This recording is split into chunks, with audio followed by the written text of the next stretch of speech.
A Redição Unasul bate um papo. 3, 2, 1. A Redição Unasul conversa com o secretário nacional de Ciência e Tecnologia para a Inclusão Social, Heron Bezerra. Heron, muito obrigada por sua participação.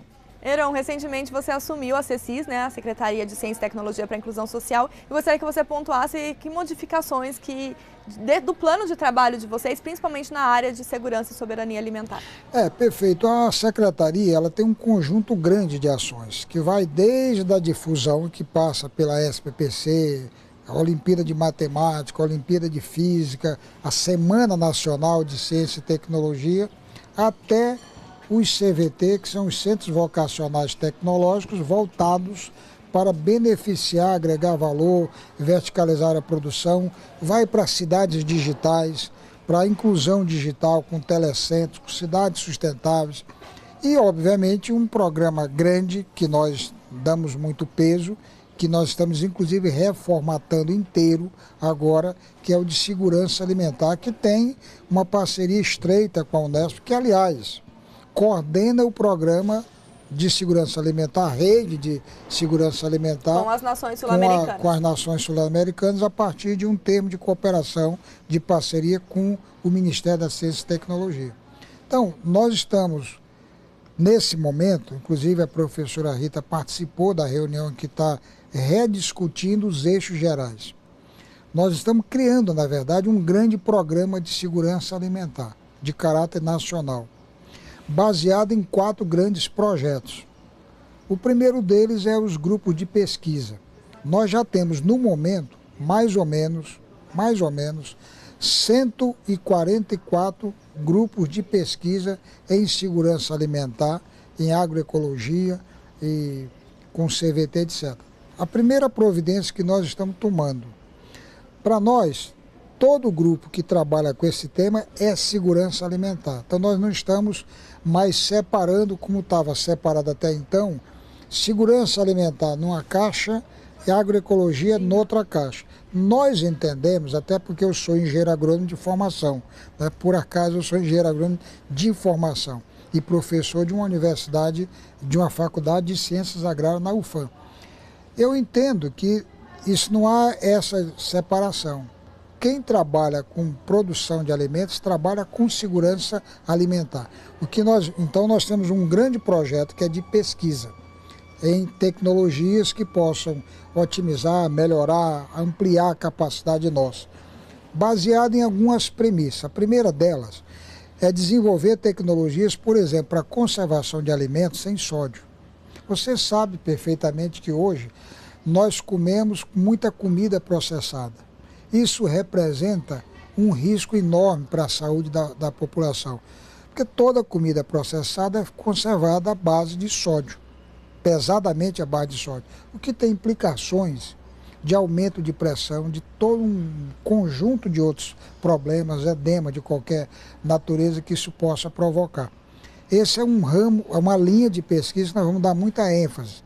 Além dos 144 grupos que já estão trabalhando, nós vamos abrir outros editais para focar e priorizar linhas como essa. Um segundo grande grupo de pesquisa é para o desenvolvimento de semente crioula. Para quem é leigo, a diferença, nós temos hoje, a grosso modo, sementes híbridas, são sementes de boa produtividade, com grande capacidade produtiva, mas que tem um problema, elas não podem ser reproduzidas. Quando você replanta essa semente, ela não tem o mesmo vigor, não tem a mesma capacidade produtiva da semente original que você plantou. Então nós estamos criando uma linha de produção de sementes crioulas, que vai permitir que o próprio agricultor de base familiar no campo vá melhorando essa produção. Ele mesmo vai ter a semente dele, então ele não vai depender mais de governo, de prefeitura para entregar a semente ou da despesa dele comprar. Ele pode pegar lá, ele olha no campo, vê a melhor espiga de milho que ele tem, separa, ou o melhor arroz que ele tiver, o melhor feijão que ele tiver, ele separa, coloca numa garrafa de vidro, lacra de maneira simples e ele passa a ter semente para plantar a hora que ele quiser. Então isso é o segundo eixo, que é o desenvolvimento da semente crioula para libertar as pessoas da dependência e assegurar a sustentabilidade. Porque se você tem uma dependência muito grande, essa relação não é sustentável. E isso funciona para tudo na vida. A gente fala de sustentabilidade, nós associamos a palavra sustentabilidade com preservação florestal. Não é correto. Isso é um aspecto ecológico. Na verdade, sustentabilidade é a redução de toda e qualquer dependência política, econômica e até mesmo cultural. Exemplo, uma pessoa que é testemunha de Jeová, um exemplo, ele não aceita a transfusão de sangue pela cultura, pelo princípio religioso dele. Ora, isso é uma dependência cultural, na verdade. Você tem uma crença de que você não pode receber sangue porque isso vai complicar a sua vida. Então, diante de uma situação dessa, essa pessoa tem uma dependência tão grande de natureza cultural, histórica, que ele pode levar a próprio óbito à família dele ou ele próprio. O terceiro grupo de ação desse programa é a inclusão de populações vulneráveis. Hoje nós temos no Brasil milhões de pessoas, quilombolas, ribeirinhos, gente de periferia de grandes cidades, populações indígenas, vivendo de maneira muito precária, apesar de todos os avanços que o governo já fez com programas como o Bolsa Família e outros tantos, mas ainda é muito grande. E no caso das populações indígenas, tem um agravante. Por uma doutrina equivocada, a meu modo de entender, que o próprio governo desenvolveu, essas populações têm muita restrição de produção. Elas não são incentivadas, elas não são estimuladas, elas não são induzidas, em última análise, a entrar no processo produtivo. Então, nós queremos incluir essas populações no sistema produtivo. Não é distribuir comida para eles, não. É incluí-los no processo produtivo a partir dessas premissas. Tecnologias, sementes libertadoras. E o quarto eixo é o beneficiamento desses produtos para agregar valor, verticalizar a produção e aumentar o padrão de renda dessas pessoas. Então esse é o arranjo, de maneira genérica, né, do grande programa de segurança alimentar. Obviamente isso perpassa toda a área de comunicação, de formação, de capacitação, que necessariamente terá que ter, mas isso é uma linha transversal, que vai perpassar todos os eixos daí, tanto na pesquisa, como na tecnologia de sementes, quanto na questão da inclusão das populações vulneráveis e, obviamente, no desenvolvimento de tecnologias através de CVTs, são Centros Vocacionais Tecnológicos, que é um programa que a própria Secretaria já desenvolve para aumentar o padrão de renda das pessoas. Isso, resumidamente, é o Programa de Segurança Alimentar que nós estamos reformatando. E a partir de reformatar todas essas ações, o que a gente pode esperar enquanto perspectiva para a Rede São Unasul? O fortalecimento disso, eu participei da avaliação lá em Foz do Iguaçu, coordenado pela professora Rita, com os parceiros da Unasul. Nós temos a reafirmação da parceria, queremos ampliar essa rede, nós sabemos das dificuldades, nem todas as universidades, nem todos os parceiros do Cone Sul ou da Unasul têm a mesma estrutura que o Brasil dispõe. Alguns colegas dessas universidades de alguns outros países dependem inclusive de financiamento do próprio Brasil para poder trabalhar. Nós temos isso presente, estamos analisando, mas temos todo o interesse em ampliar a parceria para toda a Unasul, inclusive dialogar com países europeus também. Nós temos já parcerias com outros países, como o Reino Unido.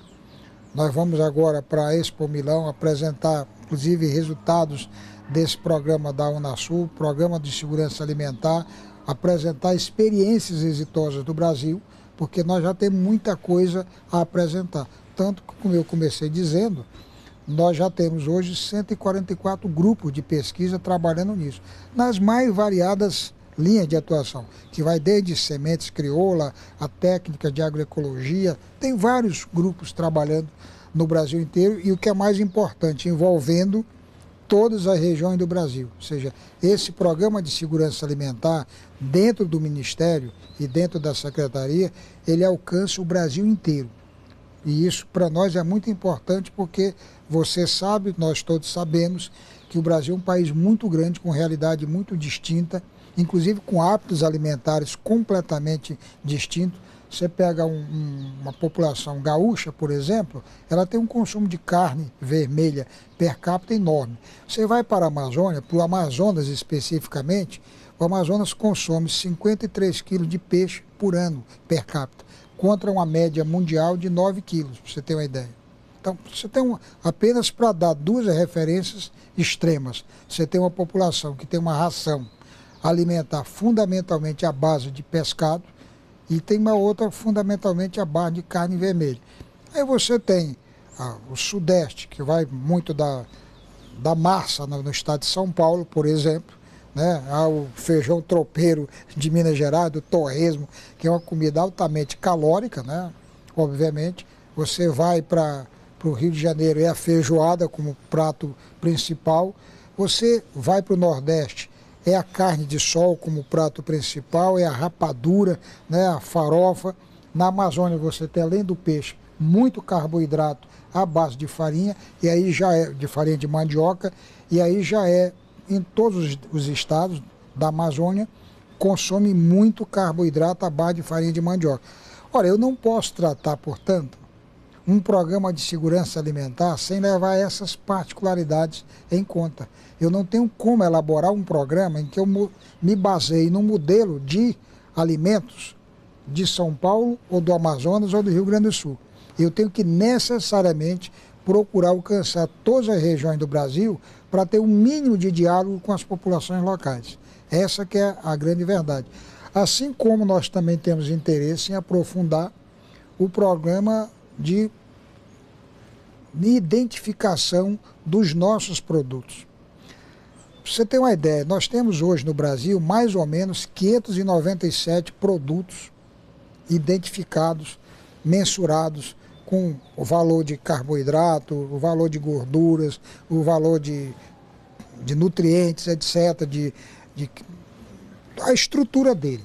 Mais ou menos 66 variáveis tem pesquisada no Brasil de 597 produtos. A gente acha isso muito, e realmente não é tão pouco, é um valor até expressivo. Mas você tem a Sociedade Americana, já tem 8.618 produtos catalogados com 127, 160 variáveis, por exemplo. Então nós ainda estamos muito longe e temos que persistir nisso. O fato de a gente estar longe não diz nada. Não diz nada, apenas que o nosso desafio é um pouco maior. Eu costumo repetir que eu nunca vi um problema na minha frente. Eu tenho desafios a superar. Eu costumo brincar dizendo que o Pico Everest, para mim, é apenas um morro. Depende da minha disposição de subir, eu vou subir nele. E é dessa maneira que nós vamos enfrentar esse dilema. Primeiro, de ter um grande programa de segurança alimentar baseado em fundamentos muito sólidos, desenvolver cada vez mais o conhecimento do nosso produto, o que é que nós consumimos. É para isso que existe essa linha de pesquisa, é para identificar o tipo de produto que nós consumimos. E aí, de novo, não é só de uma região, de todas as regiões, porque elas são completamente diferentes em termos de hábito, de costume, de tradição alimentar. Claro que tradição você muda, tradição você adequa, tradição você adapta de acordo com a realidade. Mas nós temos que respeitar minimamente a vocação natural de cada região. Eu não posso querer, de uma hora para outra, mudar a ração alimentar da Amazônia, que é muita base de pescado. Primeiro, porque isso seria uma estupidez. Já que o peixe é um alimento de excelente qualidade. Segundo, porque o pescado lá tem abundância. Então eu estaria substituindo uma ração que naturalmente as pessoas já têm por uma outra que ele teria que pagar caro. Esse mesmo raciocínio serve para o Rio Grande do Sul, por exemplo. Se eu tentar pegar o Rio Grande do Sul e estabelecer uma ração à base de pescado, sob o argumento de que essa carne é mais saudável, tem maior quantidade de potássio, maior quantidade de nutrientes, eu estaria obrigando essa população, que tem não só uma tradição, mas facilidade de acesso à carne, a ter uma ração que ele vai ter que pagar mais caro. Isso serve para o Mato Grosso, por exemplo, que é uma região com um grande rebanho pecuário. Os dois Mato Grosso somados, o Mato Grosso do Sul e o Mato Grosso do Norte, tem nada mais, nada menos do que 50 milhões de cabeças de gado. 50 milhões. Então, obviamente, ninguém precisa ser expert em segurança alimentar para constatar e concluir que a população desses dois estados tem na sua dieta básica um grande peso da carne bovina. Um grande peso da carne bovina. Né? Secretário, em meio então a esses desafios, a gente gostaria de desejar sorte frente à CECIS e convidar novamente para um bate-papo sobre essas ações e contando aí sempre com o avanço dessa área em prol das nações sul-americanas na segurança e soberania alimentar. Sorte, de certeza, nós vamos prezar muito, tem muito mais de disposição também. Agora, eu quero reiterar aqui o que eu já disse a Rita, que eu já disse, inclusive, lá no fórum de Foz do Iguaçu, onde nós fizemos a primeira avaliação do projeto de segurança alimentar da Unasul. Para mim, isso é mantra, porque eu parto da premissa de que uma população que não tem segurança alimentar não tem soberania. A humanidade, eu explicava isso agora há pouco na palestra que eu fiz aqui, ela só deixou de praticar antropofagia quando passou a dominar a agricultura. Foi só a partir do domínio da agricultura que a humanidade foi abandonando a antropofagia. Porque a primeira ideia que a humanidade desenvolveu foi da subsistência. Então, se ela não tiver o que comer, ela vai comer uns os outros, não tem conversa. Não é por maldade, por raiva, não. Isso é a necessidade objetiva que a população tem de sobreviver. Por isso, para mim, esse problema da segurança alimentar, da produção de alimentos, é como um mantra para os indianos, aquele que ficou repetindo. Isso para mim é um mantra, não só pela minha formação, mas pela minha convicção doutrinária, que ninguém pode prescindir de segurança alimentar sem o que jamais nós vamos ter soberania. Um país, uma região que dependa de comida de outro para poder viver, não é soberano, não é sustentável e jamais poderá de fato dizer que é independente. Secretário, muito obrigada por sua participação. Obrigado a você. Prazer enorme falar com os nossos amigos da Unesp, viu?